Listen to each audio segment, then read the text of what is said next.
The policeman on the corner is a good symbol for law. Like the policeman, law directs us in doing the right things to live together in harmony. And law forbids us from doing the wrong things that tend to destroy that social harmony. But law is more than the policeman on the corner, more than the courthouse where our laws are enforced, more than the jail where lawbreakers are punished. Law is one of three forms of social control which regulate our daily lives. Custom, what we usually do. Moral code, what we should do. And law, what we must do. Now, just how do these social controls affect us? Well, in the teen canteen in our town, we'll find part of the answer to that question. You see, the canteen is always busy early in the evening, but on weeknights the crowd thins out gradually. So when the clock approaches closing time, things quiet down in a hurry. The club has its own laws about closing, and the members obey them. After closing time, you won't find anyone there, except for the three members whose turn it is to clean up. But did I say three? Just us, Betty? Aren't there always three on the cleanup committee? Yes. I wonder who's missing. If it's that Jack McGregor again. It is. I've heard he always ducks out early. It's bad enough with three to clean out, but only two. And he's supposed to be business manager of the canteen. You know, Betty, I'm going to bring this up at the business meeting tomorrow. I'll show that Jack McGregor. I meant to tell you and Betty, honest, Jane. My dad insisted that I be in the house by 11 o'clock. Can't you explain to him? He wouldn't want you to run out on your responsibility, would he? Take it easy. We're not getting anywhere this way. Staying to clean up is a problem with a lot of us. Even though I'm the chairman of the canteen, I've had to skip cleanup duty to keep from being out too late. Say, maybe weeknights we ought to close the canteen earlier. You'll never get anyone to agree to that. I don't know. Maybe that is the answer. Tell you what, let's meet again when we can have our advisors in to help us work this thing out. As you know, our civic association has been with you from the start. I believe I can speak for the association and as your advisor in recommending that it would be very wise for you to close the canteen on weeknights at 10:30 instead of 11. After all, that's customary in our town. The drugstores, ice cream stores, most of the places of business are closed by that time, and, well, it seems to me that you might close too. The theater stays open later than 11. But we're not a theater. Some people may question our behavior when we keep the canteen open till 11.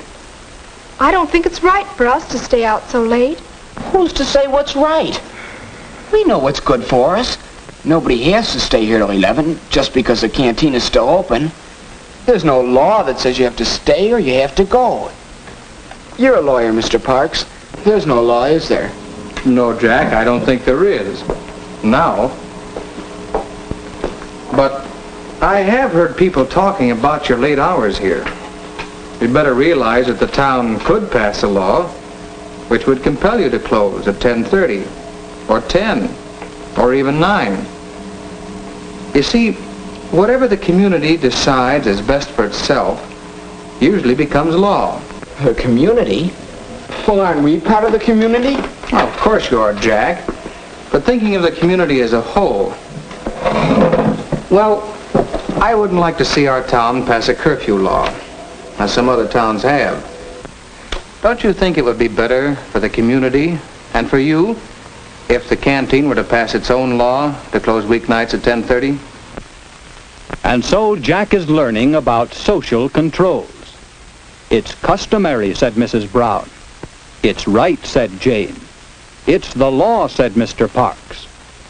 Yes, they can all see how these social controls, custom, moral code, and law have always played a part in the activities of the teen canteen. Here, as in our general society, there are a great many customs, and we accept them. Customs of dressing. We're neat and clean. Customs of courtesy. We're thoughtful of others. What happens if we violate a custom? It isn't serious. Perhaps we simply lose a little prestige. Nevertheless, customs do control us. We make a habit of following them. And then there are moral codes, sometimes called the mores. These are society's standards about what we should and should not do. They are more deeply ingrained in us. We simply don't cheat in games. We in the society in which we live think that's the proper way. In the canteen, there's no drinking or gambling. That's in line with the moral code of this group. And what happens if we break the moral codes? Well, anyone who breaks these loses social status. He no longer belongs. He's an outcast. And then there's law. Let's return to that business meeting where a new law or rule has been under consideration. It seems we have 4 good reasons for setting the closing time of the canteen at 10:30 on weeknights. For the convenience of the cleanup committee, we need an earlier closing hour. Then there's the custom in the town, and some feel that it's not right for us to stay out late. Finally, we want to be sure that we stay within the laws of the town so that we can continue to govern ourselves without outside interference. With all these reasons, I'm sure the majority of canteen members will vote for 10:30 closing. What do you say? I think it's the only thing to do. I'll agree. Well, we're only advisors. You make your own laws. But I think you'll find that your new law is a good law. Law is a whole body of rules for our conduct made by representatives of the people and enforced by established means. We all know that there are many don'ts in the laws we make.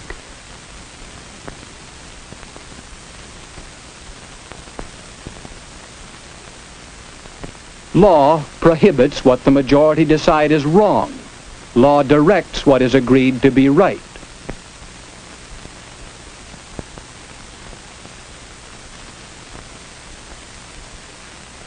Laws require you to go to school so that you and society will benefit, and laws provide the schools for you to attend.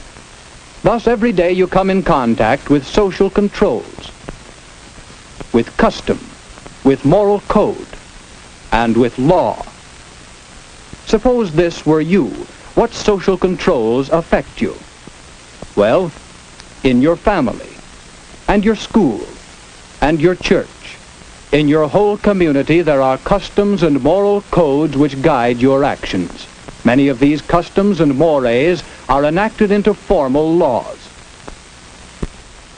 The town or city in which you live has laws which control you. There are state laws passed and enforced by state governments. And the federal government in your name makes laws which affect you. And we are hopefully working toward a still higher level of law, the law of nations united for world peace. You are guided by all these laws and controls.